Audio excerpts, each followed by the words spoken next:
नमस्कार, यह है आवाज एट 9 और आपके साथ मैं हूं विपिन भट्ट। आज की ताजा तरीन खबरों के साथ जो हैं आपके काम की, लेकिन सबसे पहले दिखाते हैं आपको इस वक्त की हेडलाइंस। हर दिन नए कार्यक्रम, हर दिन नई योजना, हर दिन नया प्रयास, हर दिन नई कोशिश देश अनुभव कर रहा है। 3 साल पूरे होने पर ओबीसी को सरकार का बड़ा तोहफा। क्रीमी लेयर का दायरा 6 लाख से बढ़ाकर 8 लाख किया। पीएम बोले 15 साल का काम 3 साल में किया। विपक्ष ने साधा निशाना। ऑल फ्रंट पर मोदी फेल। एक चीज में सफल हुए मोदी कि आजादी के बाद मोदी के शासन में पाकिस्तान का झंडा लहर रहा है जम्मू और कश्मीर में। मोदी सरकार के 3 साल पर बाजार की सलामी। पहली बार सेंसेक्स 31,000 के पार। निफ्टी भी रिकॉर्ड ऊंचाई पर। मोदी सरकार के अब तक के कामकाज से खुश है बाजार और इंडस्ट्री के दिग्गज। नई नौकरियों को बताया सबसे बड़ा चैलेंज। आईटीसी के नतीजे अनुमान पर खरे। मुनाफा और आय उम्मीद के मुताबिक, लेकिन मार्जिन पर दिखा दबाव। सन फार्मा और ओएनजीसी ने किया निराश। असम में बनकर तैयार हुआ देश का सबसे लंबा पुल। प्रधानमंत्री मोदी ने किया उद्घाटन। प्रॉपर्टी बाजार में मंदी की खबरों पर मोहर। गुरुग्राम में लगातार दूसरे साल घटा सर्किल रेट।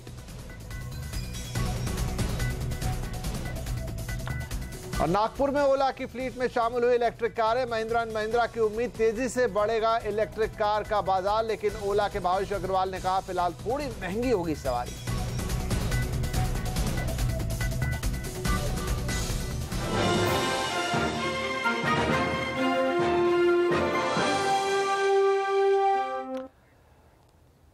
अपने तीसरे बर्थडे पर मोदी सरकार ने बैकवर्ड क्लास यानी ओबीसी को जोरदार रिटर्न गिफ्ट दिया है। मोदी ने ओबीसी के लिए क्रीमी लेयर की सीमा को 6 लाख रुपए से बढ़ाकर 8 लाख रुपए कर दिया है। इससे ओबीसी आरक्षण का दायरा बढ़ जाएगा और ज्यादा लोगों को इसका लाभ मिल पाएगा। इसका ऐलान उन्होंने गुवाहाटी में सरकार के 3 साल पूरा होने के मौके पर किया। ओबीसी क्रीमी लेयर जो अब तक 6 लाख रुपया माना गया है, उसमें 25% वृद्धि करके क्रीमी लेयर की सीमा 8 लाख करने का सरकार ने फैसला किया है। तो सरकार के इस फैसले पर और बातचीत करने के लिए अब हमारे साथ है सीएसडीएस के एसोसिएट प्रोफेसर अभय दुबे। दुबे साहब, बहुत स्वागत है आपका। कैसे देखे, बड़ा पॉलिटिकल दांव है। चर्चा चल ही रही थी कि 3 साल की सालगिरह के मौके पर आज खुद प्रधानमंत्री ने इसका ऐलान कर दिया है। देखिए, बहुत ही दिलचस्प किस्म का ऐलान है। जब प्रधानमंत्री राष्ट्रीय मंच पर खड़े होकर इस तरह की घोषणा करते हैं तो उसके जरूर कुछ राजनीतिक मायने होते हैं, और इसके राजनीतिक मायने मेरी निगाह में पूरी तरीके से साफ है। भारतीय जनता पार्टी को चुनाव जीतने के लिए ओबीसी वोटों की जरूरत है, और चुनाव ओबीसी वोट, पिछड़े वर्ग के वोट ही वो कुंजी है इसके जरिए भारतीय जनता पार्टी ने ये चुनाव जीता है और आगे भी जीतती रह सकती है। इसलिए भाजपा के लिए ये निर्णय बहुत ही महत्वपूर्ण निर्णय है। इसका भाजपा को बहुत ही लाभ होने वाला है, मेरा मानना यह है। क्योंकि जब 6 लाख रुपए आमदनी की सीमा थी, आपको मलाईदार फर्क माना जाएगा, उस वक्त भी ये सीमा ठीक से लागू नहीं की जाती। आप जानते हैं कि आमदनी के सर्टिफिकेट किस तरह बनते हैं। गरीबी की रेखा से लेकर और क्रीमी लेयर तक की आमदनी की सर्टिफिकेट बनने की टेक्नोलॉजी हम सबको आपको पता है, उसके बारे में कुछ कहने की जरूरत नहीं है। और अब तो ये आमदनी की सीमा बढ़ाकर 8 लाख कर दी गई है। मुझे बिल्कुल आश्चर्य नहीं होगा कि 2019 में लोकसभा चुनाव से पहले इस आमदनी की सीमा को और 25% बढ़ाया जाए और ये आमदनी 10 लाख या उससे ज्यादा हो जाए। पर भारतीय जनता पार्टी को पिछड़े वर्ग के वोट चाहिए, बिना उसके वो पार्टी चुनाव नहीं जीत सकती, वरना वो ब्राह्मण बनिया पार्टी के रूप में ही चिन्हित होती है। बिल्कुल, लेकिन यहीं पे अमर दुबे साहब एक विडंबना दिखती है, और वो है आरक्षण को लेकर क्या कोई कंफ्यूजन है। पहले अगर हम आरएसएस को देखें तो उसने ये मुद्दा उठाया था, विवाद भी हुआ था कि आरक्षण के खिलाफ काम किया जाए। बिहार चुनाव के समय हमने देखा कि उसका नुकसान भी हुआ बीजेपी को, लेकिन अब प्रधानमंत्री क्रीमी लेयर पर राहत दे रहे हैं। आपने ठीक इशारा किया। मैं ये मानता हूँ राष्ट्रीय स्वयंसेवक संघ ने, मोहन भागवत ने और दूसरे लोगों ने जो आरक्षण का सवाल उठाया था, वो आरक्षण का विरोध नहीं था। हालांकि उसका नुकसान भारतीय जनता पार्टी को हुआ। उनका कुल मिलाकर कहना था कि आरक्षण की समीक्षा होनी चाहिए और किसी को अनंत काल के लिए आरक्षण नहीं दिया जाना चाहिए। अगर उसूल की दृष्टि से देखा जाए तो वो उनकी बात गलत नहीं थी। हम सब लोग जो आरक्षण की नीति के समर्थक हैं और उसके पक्ष में लगातार बोलते रहे हैं, हम भी मानते हैं कि आरक्षण की नीति में समय के साथ में कुछ विकृतियां आ गई हैं। अगर आरक्षण की नीति को बचाना है, सार्वजनिक जीवन में उसकी साख की रक्षा करना है, तो उन विकृतियों को निकालना पड़ेगा और आरक्षण की नीति की कड़ी समीक्षा करनी पड़ेगी। हमारा भी ये मानना है। तो वो कोई गलत बात ऐसी नहीं की, गलत समय पर उठाई की बात की, भारतीय जनता पार्टी को नुकसान हुआ। तो अभय साहब, एक चीज और कि क्या मोदी साहब का ये कदम लालू, मुलायम, मायावती जो राजनीति करते हैं उसके लिए खतरा सा है, या अब उनके किले में सेंध लगा दें? मैं पहले से मानता हूं कि सामाजिक न्याय की राजनीति करने का जो पुराना तरीका है, जिसकी पैदाइश लालू यादव, मुलायम सिंह यादव और मायावती है, ये तरीका अब धीरे धीरे बेकार होता जा रहा है। सामाजिक न्याय की राजनीति करने का एक नया कोई नई युक्ति इन लोगों को तलाशनी होगी, वरना ये लोग धीरे धीरे राजनीतिक प्रतियोगिता में पिछड़ते चले जाएंगे। और इस कदम में जो मोदी सरकार ने उठाया, देखिए वो नया पिछड़ा वर्ग आयोग भी बना रहे हैं, उसको संवैधानिक दर्जा भी देना चाह रहे हैं। तो जो अभी तक सामाजिक न्याय की राजनीति ओबीसी और दलित के नाम पर होती रही है, उस राजनीति से भाजपा कुछ अलग हटकर करना चाहती है। और इसका जब तक ठीक से अध्ययन करके इसका तोड़ ये लोग नहीं निकालेंगे पुराने नेता, तब तक इनकी राजनीति खतरे में बनी रहेगी। जी, बहुत शुक्रिया हमसे बातचीत करने के लिए दुबे साहब। तो यहाँ पर एक बड़ी घोषणा आज आती हुई, जबकि 3 साल पूरे होने का मौका है कि ओबीसी में जो क्रीमी लेयर का दायरा है वो बढ़ा के सरकार ने 6 लाख से 8 लाख रुपए कर दिया है। इधर इससे पहले प्रधानमंत्री मोदी ने आज सबसे लंबे पुल का उद्घाटन किया। ये पुल ब्रह्मपुत्र की सहायक नदी लोहित पर बनाया गया है, जो कि आसाम में है। 9 किलोमीटर से ज्यादा लंबा यह पुल ढोला और सदिया नाम के 2 कस्बों को आपस में जोड़ रहा है। आपको बता दें कि आज ही केंद्र सरकार ने 3 साल पूरे किए हैं, लेकिन बीजेपी ने असम में भी अपनी राज्य सरकार का 1 साल पूरा किया है। सब कुछ एक ठहराव सा महसूस होता था। आज प्रतिपल ठहराव से निकल करके एक निरंतर अविरत प्रवाह, हर दिन नए कार्यक्रम, हर दिन नई योजना, हर दिन नया प्रयास, हर दिन नई कोशिश देश अनुभव कर रहा है। तो एक तरफ मोदी सरकार 3 साल के अपने कामकाज पर पीठ थपथपा रही है, वहीं विपक्ष सरकार पर तीखा हमला बोल रहा है। विपक्ष का कहना है कि इन 3 सालों में मोदी सरकार सभी मोर्चों पर पूरी तरह से फेल हुई है।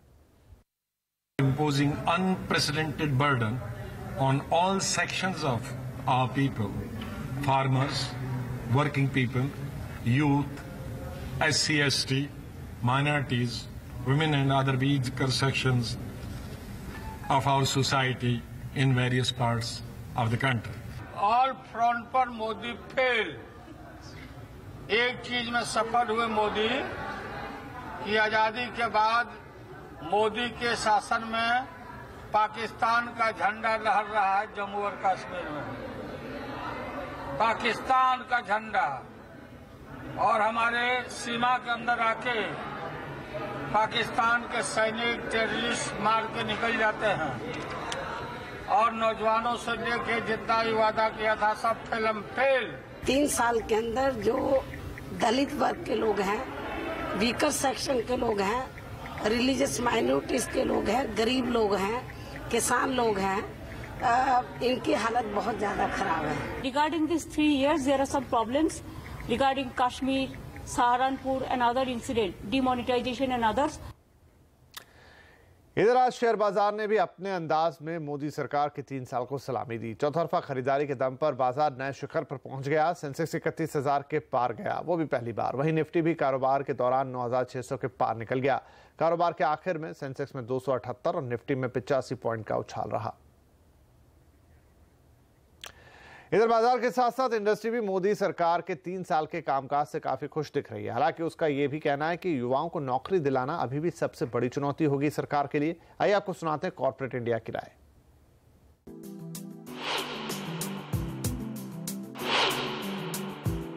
मैन्युफैक्चरिंग हिंदुस्तान में भी कॉम्पिटिटिव हो जाएगी और फॉरेन इन्वेस्टमेंट, डोमेस्टिक इन्वेस्टमेंट दोनों मैन्युफैक्चरिंग में बढ़ेंगे। जब इन्वेस्टमेंट बढ़ेगा, ग्रोथ बढ़ेगी, तो पूरी इकोनॉमी में नौकरियां भी बढ़ेंगी और जो लोग वोटर चाहते हैं वो उनका ऑब्जेक्टिव पूरा हो जाएगा। ग्रामीण लोग भी रूरल एंटरप्रेन्योर्स हो सकते हैं, माइक्रो एंटरप्राइजेस कर सकते हैं, और इसके लिए जो सरकार की योजना स्किलिंग की तरफ है वो बहुत अहम मायने रखती हैं।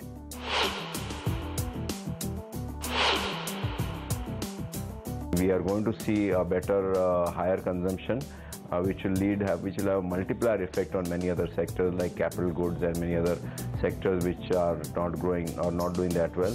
I think we also have to improve the farm productivity, for which the government has taken steps, but a lot more needs to be done in the area of farm productivity so that more jobs are created in rural areas and to employ youth. I think agriculture is a good way to employ youth in rural areas. यहाँ पर वक्त हुआ एक छोटे से break का, लेकिन break के बाद महाराष्ट्र में अटके प्रोजेक्ट को सरकार देगी संजीवनी। पूरी खबर देखिए आगे।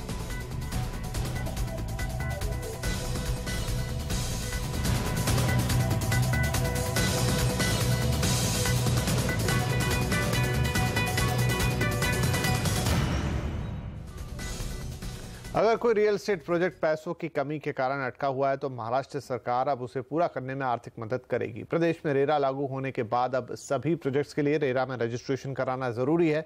ऐसे में सभी प्रोजेक्ट्स रेरा के अंतर्गत आएंगे जो अभी बन रहे हैं और जिन्हें ऑक्यूपेशन सर्टिफिकेट नहीं मिला है। महाराष्ट्र के आवास मंत्री प्रकाश मेहता ने हमसे एक्सक्लूसिव बातचीत में कहा कि लोगों को उनका घर दिलाने में राज्य सरकार पूरी मदद करेगी। प्राइवेट प्रोजेक्टों में भी जिसके पास रेप्यूटेड प्रोजेक्ट हैं और सिर्फ पैसों के कारण रुका है तो सरकार उनको पैसा एसपीपीएल के माध्यम से, स्टेट बैंक ऑफ इंडिया और हुडको, ये भी हमारी एसपीपीएल के माध्यम से ऐसे यूनिटों को फाइनेंस करेगी। गुरुग्राम में घर खरीदारों के लिए भी अच्छी खबर है। यहाँ रजिस्ट्री के दाम में एक बार फिर से कटौती की गई है। इससे पहले पिछले साल भी सर्किल रेट घटाए गए थे। घटता सर्किल रेट कैसे आपको फायदा पहुंचा सकता है, बता रही है हमारी संवाददाता दीपाली नंदा। और ये बात ये भी इंगित करती है कि प्रॉपर्टी बाजार का हाल इस समय मंदा है। दिल्ली एनसीआर में गुरुग्राम घर खरीदारों और निवेशकों की पसंदीदा जगह रहा है। यही वजह है यहाँ अभी भी सर्किल रेट बाजार भाव से 4 गुना है। वक्त के साथ प्रॉपर्टी की कीमत का तालमेल बिठाने के लिए एक बार फिर गुरुग्राम प्रशासन ने रजिस्ट्री की कीमत में 2 से 8% की कटौती की है। शहरों के अंदर बसे गांव जैसे सिकंदरपुर, बजघेरा, घोसी, सरहौल, मोलेहेरा में रेट 3 से 5% कम किए गए हैं। गुरुग्राम तहसील जिसमें ज्यादातर शहरी इलाके हैं, उनमें भी रेट 3 से 5% कम किए गए हैं। इतनी ही कमी फर्रुख नगर और कादीपुर में हुई है।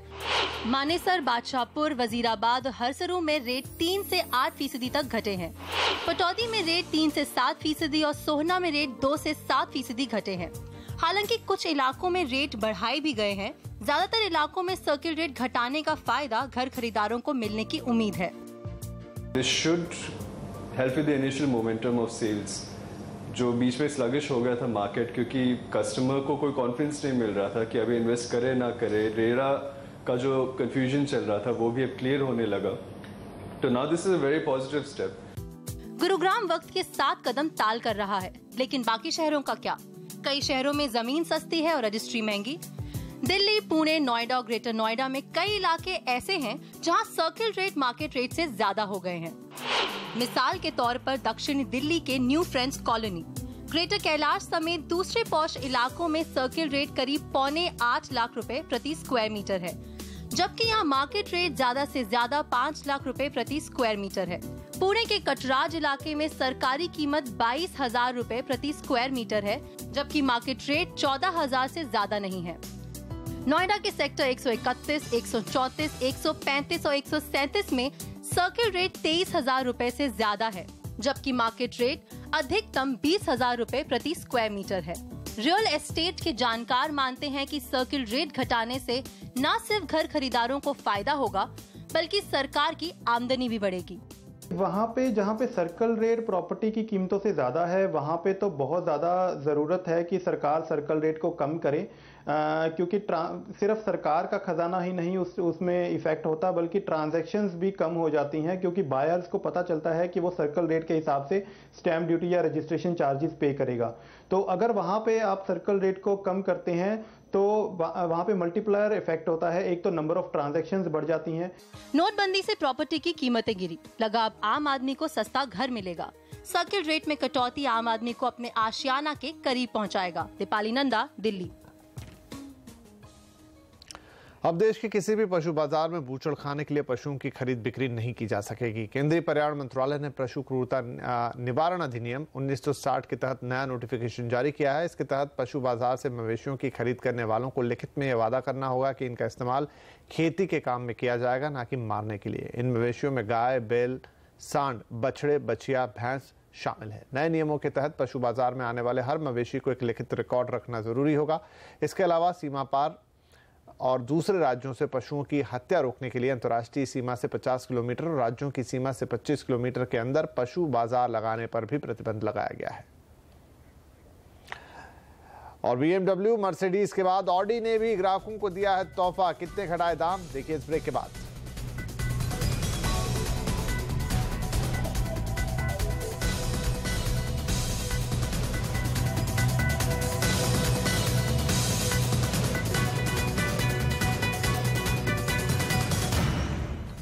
अब आप नागपुर में ओला की इलेक्ट्रिक कार में यात्रा कर सकते हैं। आज से ओला ने नागपुर में महिंद्रा एंड महिंद्रा की 100 इलेक्ट्रिकल कारों को अपने बेड़े में शामिल किया है। दोनों ही कंपनियों ने साथ में मिलकर ये मुहिम प्रदूषण के खिलाफ छेड़ी है। ये कंपनियां आगे भी ई बस, ई कैब, ई रिक्शा और ई ऑटो रिक्शा पर काम जारी रखेंगी। हालांकि शुरुआत में ई कार की सवारी थोड़ी महंगी होगी, लेकिन ओला के सीईओ का कहना है कि आगे इसमें कमी की जाएगी। वहीं महिंद्रा एंड महिंद्रा के एमडी पवन गोयनका मानते हैं कि आने वाले समय में ई व्हीकल्स का बाजार तेजी से बढ़ेगा।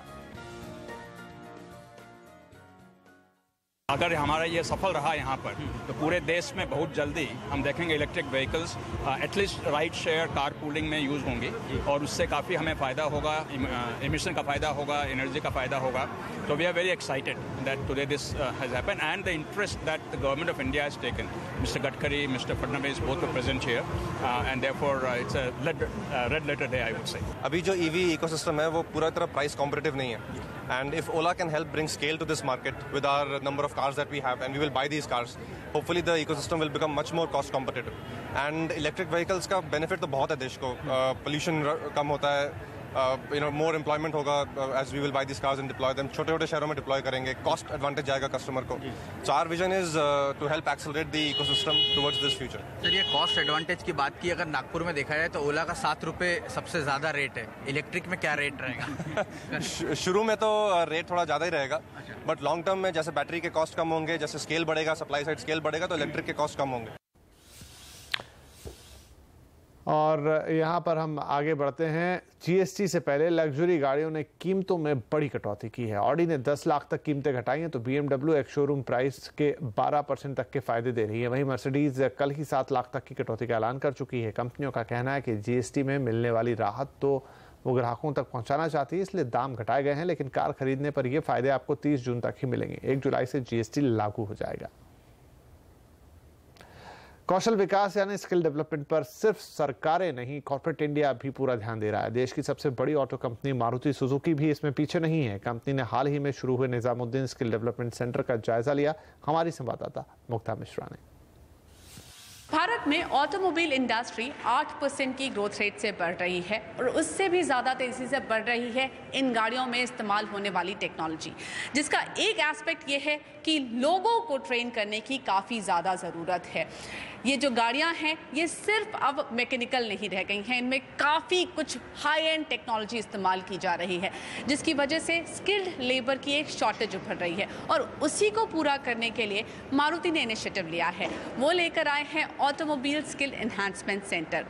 निजामुद्दीन ITI निजामुद्दीन के साथ टाई अप करके उन्होंने 60th ऑटोमोबाइल एनहांसमेंट सेंटर खोला है, जहां पर वो लोगों को इंजन से लेकर ट्रांसमिशन बॉक्स से लेकर डेंटिंग पेंटिंग में इस्तेमाल होने वाली जो हाई एंड मशीन्स हैं उनको कैसे इस्तेमाल किया जाता है, उनमें किन किन बातों का ध्यान रखना है, ये सब कुछ उन बच्चों को सिखा रहे हैं जो ITI में एनरोल होते हैं।